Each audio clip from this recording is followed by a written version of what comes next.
Good afternoon, good morning, and welcome to our webinar, the AI Reality Check, from Optimism to Pragmatism in AI-driven workforce transformation.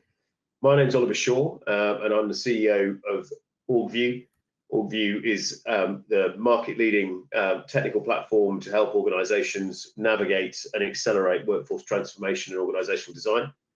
And it's my great pleasure to be joined by Don Miller.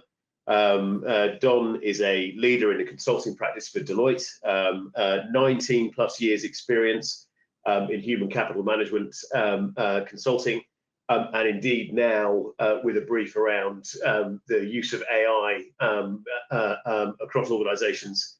And I would like to say a real friend and advocate of Orgvue's use in transformation and workforce change. Welcome, Don. Thank you, Oliver. Great to be here and excited to talk with you about this topic.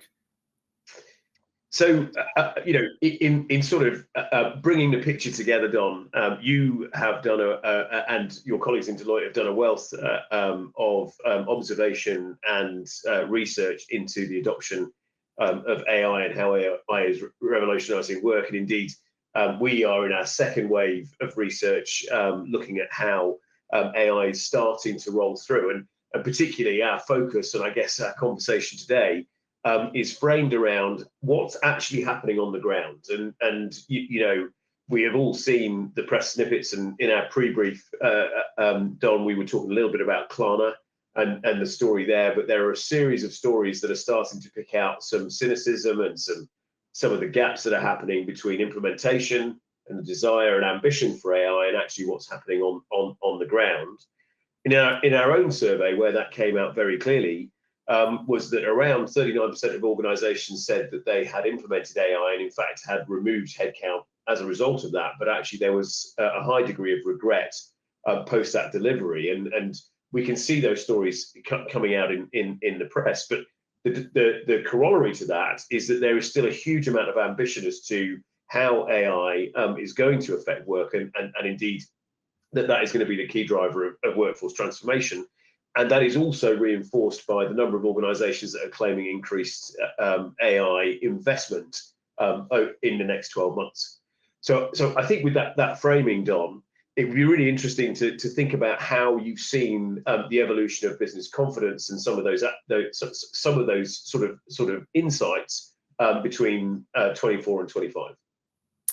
Yeah, it's really interesting. It's actually very timely for me, Oliver. As you know, I spent a lot of time with Orgvue during my career at Deloitte. I've actually moved into a new role where I'm helping our human capital practice help clients better apply AI to the workforce to help them be better at their jobs and help them better serve the companies or organizations they work for.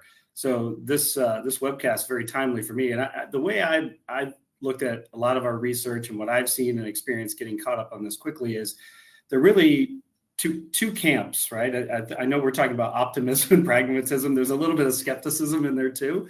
The ones that are doing it well from 24 to 25 are leading with some clear focus areas that they're driving very well. Number one, the executives have strong vision and guardrails, right? They frame AI as an opportunity with a compelling case for change. They're demonstrating by example, those leaders like, hey, let me show you the bot I just created, right? And they're a CEO. Even at Deloitte, our new CEO for our consulting services, Jason Salzetti, got all the leaders together when he took over in June and had them all create bots, right? So that is a key of those that are doing it well and are optimistic and pragmatic. They're doing that. They understand that it's adaptable, right? They have to, if they're going to embrace it, those leaders are also telling their employees and organizations that they have to foster an environment of being a scientist, right? Experiment and be, flexible, both pragmatically and psychologically. They have to continually test and adapt what they're creating and create a culture of learning and innovation. Now more than any other time, we have a solution called Workforce Analyzer that looks at all the tasks, right, that could be automated in the different types of AI, Gen AI, agentic AI. At the end of the day, though, that work can look like your hard drive, right? It can either be fractionalized or fragmented. So everyone has to have those culture, that mindset of innovation and learning, because through those little snippets of work, right, we can see a higher ROI. That's the other thing. They've defined different ways of calculating ROI and giving that to their employees so that they are having a dialogue with them on where that's working. The other is that, there's, they're conveying to their employees that AI adoption equips them with superpowers, right? Data savviness or integrating AI into the daily context. We have a Teams thread going with some of our leaders, top human capital leaders at different accounts, and someone asked a question around global mobility and how do you get, what's the right dimensions for people to move and migrate, succession, but also moving them to different countries. One of our sales execs said, hey, we have a Sidekick AI agent that has all of Deloitte's knowledge management, and literally did that right in front of us on the Teams thread and said, here's the answer, or at least the starting point. Here's what a status report would look like. Just think about how many conversations or how many different, we're a highly networked organization. Just think about how much time that accelerated in 15 minutes. Probably would have been about 4 hours, right? To even get halfway there.